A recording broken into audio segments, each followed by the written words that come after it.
Morning friends.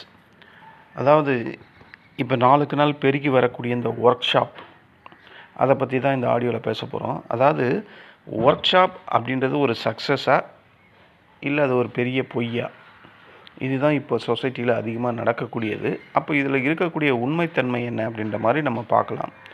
ஒரு கேள்வி கேட்குறேன், ஒரு நாள் ஒர்க் ஷாப்புக்கு போனதுனாலேயே ஒருத்தன் வாழ்க்கையை மாற்றிடுமா? இப்போ நான் ஒர்க் ஷாப் போகிறேங்க, நாளைக்கே நான் ட்ரேடிங்கில் பெரிய பணக்காரன் ஆகிடுவேனா? இல்லை ஒரு செமினாரில் போய் நான் உட்காடுறேன், அடுத்த நாளே நான் கோடீஸ்வரன் ஆகிடுவேனா? இல்லை ஒரு ட்ரெயினர் சொன்னதை நான் அப்படியே கேட்கறதுனால நான் பெரிய வெற்றியாளனாக மாறிட முடியுமா? இந்த கேள்விக்கெல்லாம் நேர்மையான பதில் வேணும். அதை பற்றி தான் நம்ம இந்த ஆடியோவில் தேட போகிறோம். ஆரம்பத்தில் ஒரு விதமான உணர்ச்சி வரும். நம்மள நிறைய பேருக்கு ஒரு நிலையை கடந்து வந்திருப்போம். எப்படின்னா, லைஃப்பில் கஷ்டம், நம்மக்கிட்ட பணம் இல்லை, ஒர்க் பண்ணுற வேலை ரொம்ப பேருக்கு பிடிக்கிறதே கிடையாது, ட்ரேடிங்கில் லாஸு, பிஸ்னஸ் நஷ்டம். அந்த நேரத்தில் யூடியூப்பில் ஒரு வீடியோ வரும், 3 நாளில் வாழ்க்கையை மாற்றலாம், இந்த ஒர்க் ஷாப் உங்கள் வாழ்க்கையை தலைகீழாக மாற்றும், நான் சொல்கிறத நீங்கள் செஞ்சீங்கன்னா கண்டிப்பாக மாறலாம். அதை பார்த்த உடனே நமக்கு என்ன வரும்? ஒரு நம்பிக்கை வரும். ஏன்னா மனுஷனுக்கு நம்பிக்கை தானே தேவை. அந்த நம்பிக்கையை தான் பல ஒர்க் ஷாப்புகள் அதை செல் பண்ணுறாங்க, வியாபாரமாக விற்றுக்கிட்டு இருக்காங்க. அப்போ இந்த ஒர்க் ஷாப்பில் உண்மையில் என்ன தான் கிடைக்கும் அப்படின்ற மாதிரி ஒரு கேள்வி நமக்கு தோணும். ஒரே ஒரு விஷயம் தெளிவாக சொல்கிறேன், ஒர்க் ஷாப்பில் அறிவு வேணும்னா நமக்கு கிடைக்கலாம், அந்த அறிவு நமக்கு அங்கே கிடைக்கலாம், ஐடியா கிடைக்கலாம், நெட்வொர்க் கிடைக்கலாம், மோட்டிவேஷன் கிடைக்கலாம். ஆனால் அங்கே சக்ஸஸ் கிடைக்குமா அப்படின்றது நம்ம தான் புரிஞ்சுக்கணும். சக்ஸஸ் மட்டும் அங்கே கிடைக்கவே கிடைக்காது. ஏன்னா வெற்றி அப்படின்றது, ப்ராஃபிட் அப்படின்றது வாங்கக்கூடிய பொருள் எல்லாம் கிடையாது. அது கண்டிப்பாக உங்களோட ஸ்ட்ராட்டஜி, உங்களோட டிசிப்ளின், உங்களோட ஐடியா, இது இருந்தால் மட்டும்தான் ப்ராஃபிட் அப்படின்றது மார்க்கெட்டில் கிடைக்கும். கரெக்ட் தானே நான் சொல்கிறது? ஒன்றும் இல்லை, ஒரு உதாரணம், ஒரு ஜிம்மு மெம்பர்ஷிப் நீங்கள் எடுக்கிறீங்க, ஒரு ஜிம்மோட மெம்பர்ஷிப் வாங்குறீங்க, 10,000 ரூபா கொடுத்து மெம்பர்ஷிப்பை வாங்கிட்டீங்க. அடுத்த நாள் கண்ணாடி முன்னாடி போய் நின்றுக்கிட்டு 6 பேக் வந்திருக்கும் அப்படின்னு நினச்சா வருமா? மெம்பர்ஷிப் வாங்கினாவே நம்ம உடம்புல 6 பேக்கு வருமா என்ன? வராது. ஏன்? ஜிம் மெம்பர்ஷிப் வாங்குறது வேறு, எக்ஸசைஸ் பண்ணி உடம்பை ஃபிட்டாக வச்சுக்கிறது வேறு. அதே மாதிரி தான் ட்ரேடிங்கில் ஒர்க் ஷாப் அட்டன் பண்ணுறது வேறு, அதில் ரியலாக சக்ஸஸ் பண்ணுறது வேறு. இது ரொம்ப பேருக்கு புரியவே மாட்டுது. ஒரு கோர்ஸில் சேர்ந்து நான் கற்றுக்கிட்டாவே நான் ஒரு சக்ஸஸ் மேன், ஒரு வெற்றியாளன், நான் ட்ரேடிங்கில் பணம் சம்பாதிச்சிருவேன் பெரிய லெவலில் அப்படின்ற மாதிரி நினைக்கிற கல்ச்சர் இப்போது நம்ம சொசைட்டியில் அதிகமாக வந்துடுச்சு. எங்கே பாரு ஒரு தலைப்பு, இங்கே ட்ரேடிங்கள் கற்றுத்தரப்படும், சக்ஸஸ் பெறுவது எப்படி அப்படின்ற மாதிரி போர்டெல்லாம் இப்போ அதிகப்படியாக வருது. நான் இருக்கிற ஆவடியிலே ஒன்று இருக்குது, ட்ரேடிங் ஒர்க் ஷாப். அவங்க என்ன அங்கே பண்ணுறாங்க? நீங்கள் இப்போ போகிறீங்க ஒரு ட்ரேடிங் ஒர்க் ஷாப்புக்கு, நீங்கள் போகிறீங்க, அங்கே ட்ரெயினர் என்ன சொல்கிறாரு? இந்த ஸ்ட்ராட்டஜியை ஃபாலோ பண்ணு, அவர் காட்டுற சார்ட்டை எல்லாம் ப்ராஃபிட்டு, அவர் காட்டுற என்ட்ரி எல்லாம் ப்ராஃபிட்டு, அவர் காட்டுற எக்ஸிட் எல்லாம் ப்ராஃபிட்டு. ஆனால் மறுநாள் மார்க்கெட் அதே மாதிரி நடக்குமா? அவர் சொன்ன மாதிரியே மார்க்கெட் நடக்குமா? அது யாருக்குமே தெரியாது. மார்க்கெட் நாளைக்கு இப்படி தான் நடக்கும் அப்படின்றது யாருக்கும் தெரியாது. மார்க்கெட்டுக்கு ஒர்க் ஷாப்னா என்னன்னே தெரியாது. மார்க்கெட்டுக்கு உங்கள் ட்ரெயினர் யாருன்னே தெரியாது. ஸோ மார்க்கெட்டில் நீங்கள் என்ன ஸ்ட்ராட்டஜி ஃபாலோ பண்ணுறீங்கன்னு மார்க்கெட்டுக்கு அதை பற்றியெல்லாம் தெரியவே தெரியாது. மார்க்கெட் டிமாண்ட் அண்ட் சப்ளைக்கு ஏற்ற மாதிரி கண்டினியூஸாக வேலை செஞ்சுக்கிட்டே இருக்குது. இது இயல்பாக நடந்துக்கிட்டே இருக்குது. ஓகேங்களா? ஒன்றும் இல்லைங்க, இன்னொரு எக்ஸாம் சொல்கிறேன். ஒரு டிரைவிங் ஸ்கூல் இருக்குது, நீங்கள் டிரைவிங் ஸ்கூலுக்கு போகிறீங்க, இன்ஸ்ட்ரக்டர் எல்லாத்தையும் கற்றுத்தராரு. ஸ்டேரிங்கை எப்படி பிடிக்கணும், கீரை எப்படி போடணும், பிரேக்கை எப்படி அழுத்தணும் அப்படின்னு எல்லாம் சொல்லித்தராரு. ஆனால் ரோட்டில் நீங்கள் ஓட்டுறதுக்கு பதிலாக அவர் கார் ஓட்ட முடியுமா? ஒரு லைசன்ஸ் எடுக்க வரும்போது உங்களுக்கு பதிலாக அவர் ஓட்டுறாரு. அந்த இன்ஸ்பெக்டர் ஒத்துப்பாரா? டிரைவிங் இன்ஸ்பெக்டரு ஒத்துக்க மாட்டார்ல.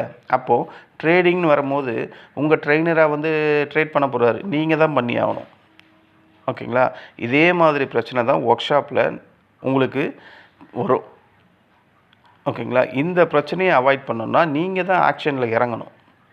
கற்றுக்கிறது வேறு, செயல்படுத்துகிற விதம் வேறு. ஓகேங்களா? அதை தான் நான் இங்கே சொல்ல வரேன். அப்படி இருந்தும் ஏங்க மக்கள் தொடர்ச்சியாக இந்த ஒர்க் ஷாப்பை நோக்கி போகிறாங்க அப்படின்னு கேட்டால், ஒர்க் ஷாப்பில் சக்ஸஸ்லாம் கிடைக்காது. அது அப்படின்றது நம்ம முதல்ல புரிஞ்சுக்கணும். அப்படி இருந்தும் ஆயிரக்கணக்கான மக்கள் ஏன் போகிறாங்கன்னா, அது ஒரு ரொம்ப சிம்பிள். அவங்க வெற்றியை நோக்கி போகல. எனக்கு இங்கே போனால் வெற்றி கிடைக்கணும்லாம் போகல.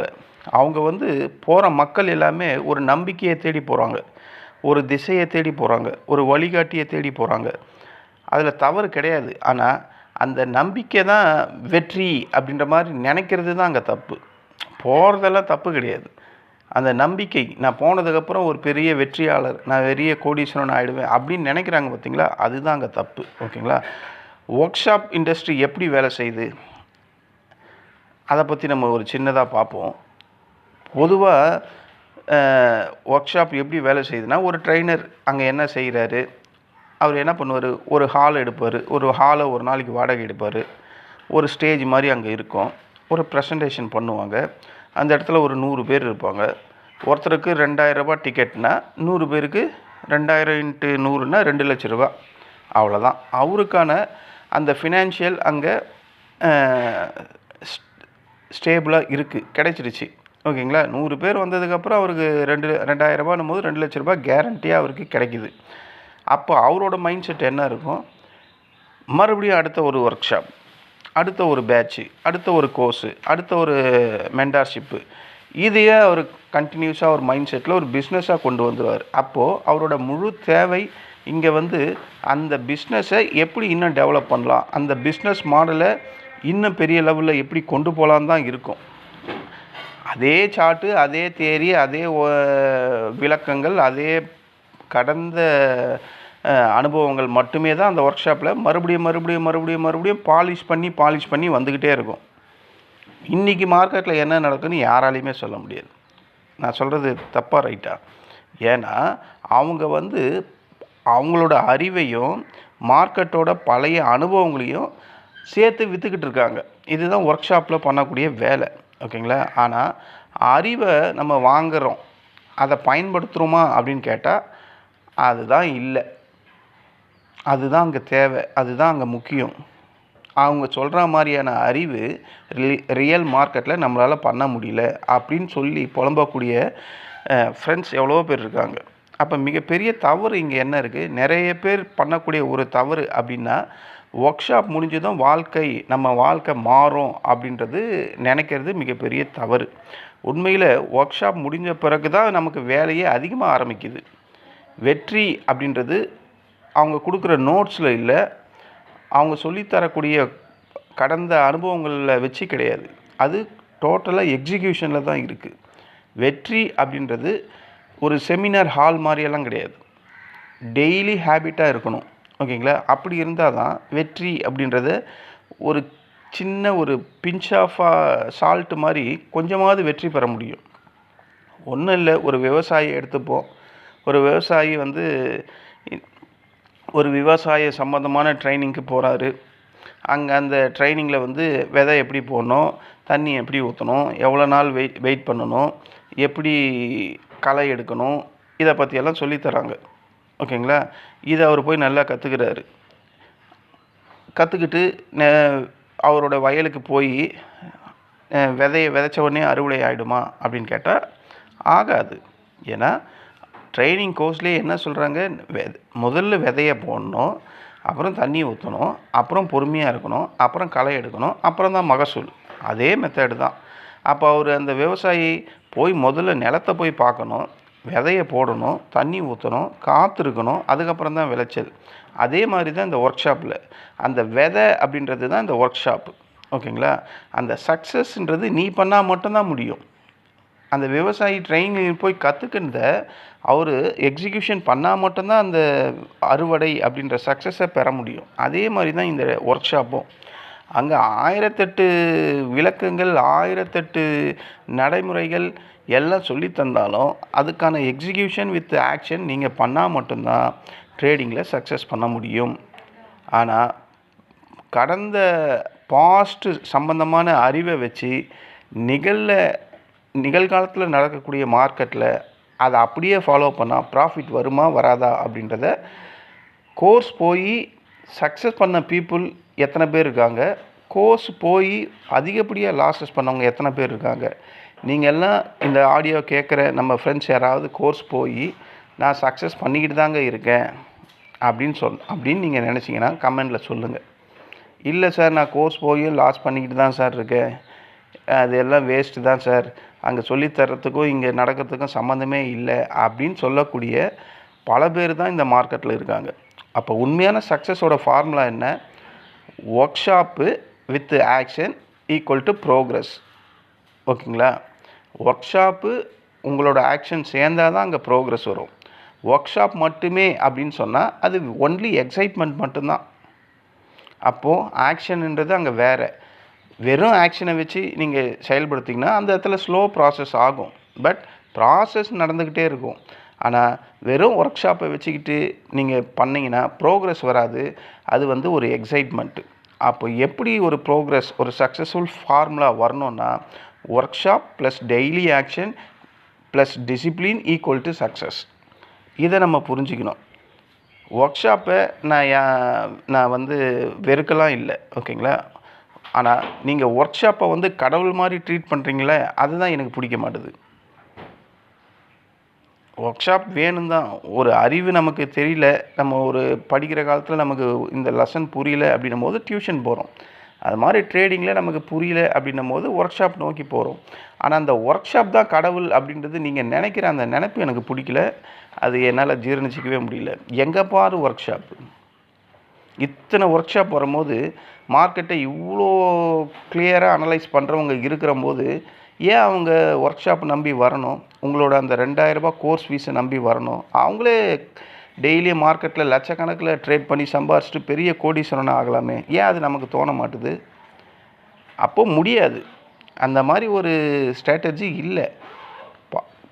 பழைய கடந்த அனுபவங்களை மட்டும்தான் அவங்க சேல் பண்ணுறாங்க. அவங்கக்கிட்ட இருக்கிற ஒரு சில அறிவுகளை அந்த அறிவை வியாபாரமாக மாற்றி உங்கள் தலையில் ஃபீஸுன்ற பேரில் கட்டுறாங்க. இதுதான் அதிகப்படியாக கோர்ஸில் நடக்கக்கூடிய, ஒர்க் ஷாப்பில் நடக்கக்கூடிய ப்ராசஸ். ஓகேங்களா? இந்த ஒர்க் ஷாப் அப்படின்றது ஒரு மேப்புங்க. அது ஒரு டெஸ்டினேஷன்லாம் கிடையாது. அது ஒரு டார்ச் லைட்டு தான். ஒர்க் ஷாப்ன்றது ஒரு டார்ச் லைட்டு தான். அது ஒரு ஜேர்னி எல்லாம் கிடையாது. அது ஒரு கீ தான். ஆனால் ஒர்க் ஷாப்பு டோர் எல்லாம் கிடையாது. உங்கள் வாழ்க்கையை மாற்ற போவது எதுனா உங்கள் ட்ரைனர் கிடையாது, உங்கள் ஒர்க் ஷாப் கிடையாது, உங்கள் கோர்ஸ் கிடையாது. உங்களோட டெய்லி ஆக்டிவிட்டி வித் டிசிப்ளின். ஓகேங்களா? நான்லாம் ஒர்க் ஷாப்பே போனது கிடையாது. ஒர்க் ஷாப்புனால் எனக்கு என்னன்னே தெரியாது. இப்போ நான்லாம் டிசிப்ளினாக ட்ரேட் பண்ணுறேன். என்ன மாதிரி எவ்வளோ பேர் இருக்காங்க. எல்லோரும் டிசிப்ளினாக ட்ரேட் பண்ணுறாங்க. அவங்க டேலண்ட்டுக்கு ஏற்ற மாதிரி, அவங்க ஸ்ட்ராட்டஜிக்கு ஏற்ற மாதிரி டெய்லியும் ப்ராஃபிட் பண்ணுறவங்க எவ்வளோ பேர் இருக்காங்க. அப்போது ஒர்க் ஷாப் போய் தான் சக்ஸஸ் பண்ண முடியும் அப்படின்ற மாதிரி ஒன்று இங்கே இல்லவே இல்லை.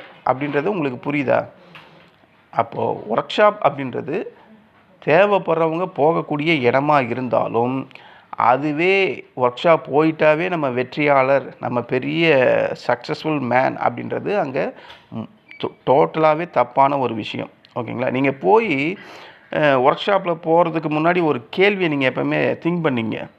நீங்கள் சக்ஸஸை நோக்கி ஒர்க் ஷாப்புக்கு போகிறீங்களா, இல்லை மோட்டிவேஷன் வாங்கிறதுக்காக ஒர்க் ஷாப் போகிறீங்களா, இல்லை உங்களை நீங்கள் ட்ரான்ஸ்பரேஷன் பண்ணுறதுக்காக போகிறீங்களா அப்படின்ற மாதிரி கேள்வியை உங்களை நீங்கள் கேட்டுக்கிட்டு அதுக்கப்புறம் இந்த ஒர்க் ஷாப்புக்கெலாம் போங்க. இந்த ஒர்க் ஷாப் போனால் நான் ட்ரேடிங்கில் வெற்றியாளனாக மாறுவேனா அப்படின்ற மாதிரி நீங்கள் திங்க் பண்ணுங்கள். இல்லை, நான் போய் அங்கே 2000 கொடுத்தாலும் மறுபடியும் இங்கே 1 லட்சம் லாஸ் பண்ணுறதுக்கு அப்போ எதுக்கு அந்த ஒர்க் ஷாப் அப்படின்ற மாதிரி எண்ணம் உங்களுக்குள்ளே வரணும். என்ன தான் மோட்டிவேஷன் நல்லா இருந்தாலும் ஆக்ஷன் நீங்கள் எடுக்காத வரையிலும் சக்ஸஸ் உங்களுக்கு வரவே வராது அப்படின்ற மாதிரி நான் இந்த ஆடியோவை சொல்லி முடிக்கிறேன். ஒர்க் ஷாப்பை நான் குறை சொல்லலை. அந்த ஒர்க் ஷாப்பை அதுதான் ட்ரேடிங்க்கான வெற்றி அப்படின்றது, நான் ஒர்க் ஷாப் போனாவே மிகப்பெரிய சக்ஸஸ்ஃபுல் மேனாக மாறிடுவேன் அப்படின்றவங்க நினப்பு தான் தப்புன்னு சொல்கிறேன். ஓகேங்களா? அதுக்குன்ட்டு ஒர்க் ஷாப்பில் போயிட்டு 5 லட்சம் 1 லட்சம் 50,000 இதெல்லாம் டூ மச்சான காஸ்ட்டு. ஓகேங்களா? அதுக்கு பதில் அந்த 1,00,000 நீங்கள் மார்க்கெட்டில் லாஸ் பண்ணி அந்த ஸ்ட்ராட்டஜியை கற்றுக்கிட்டு போகலாம். என்னங்க புதுசாக ஸ்ட்ராட்டஜியை சொல்லி கொடுத்துருவாங்க ஒர்க் ஷாப்பில்? கூகுளில் இல்லாத ஸ்ட்ராட்டஜியா, ChatGPT கிட்ட இல்லாத ஸ்ட்ராட்டஜியா, இல்லை உங்கள் அனுபவத்தால் நீங்கள் இழந்த லாஸஸில் கிடைக்காத ஸ்ட்ராட்டஜியா ஒர்க் ஷாப்பில் சொல்லி கொடுத்துருவாங்க? ஒன்றுமே கிடையாது. அவ்வளவா உங்களை அழகாக கேட்ச் பண்ணுறாங்க. ஓகேங்களா? இதை புரிஞ்சவங்க அங்கேருந்து அவாய்ட் ஆகுறாங்க. இல்லை 2,000 போனாலும் பரவாயில்ல, டெய்லியும் மார்க்கெட்டில் நான் தோற்றுக்கிட்டே இருக்கேன், ஒரு 2,000 போகிறதுனால என்ன ஆகிடும், அவங்களோட அறிவை நம்ம போய் வாங்கிக்கலாம் அப்படின்னு நினச்சி தான் ரொம்ப பேர் போகிறாங்க. அதை தப்பெல்லாம் சொல்லலை. பட் போகிறதுக்கு முன்னாடி நான் சொன்னதெல்லாம் திங்க் பண்ணுங்கள். அதில் உங்களுக்கு சாட்டிஸ்ஃபேக்ஷனாக இருந்தால் ஒர்க் ஷாப்பை நோக்கி நீங்கள் போகிறது தப்பே கிடையாது அப்படின்னு சொல்லி முடிக்கிறேன். நன்றி, வணக்கம்.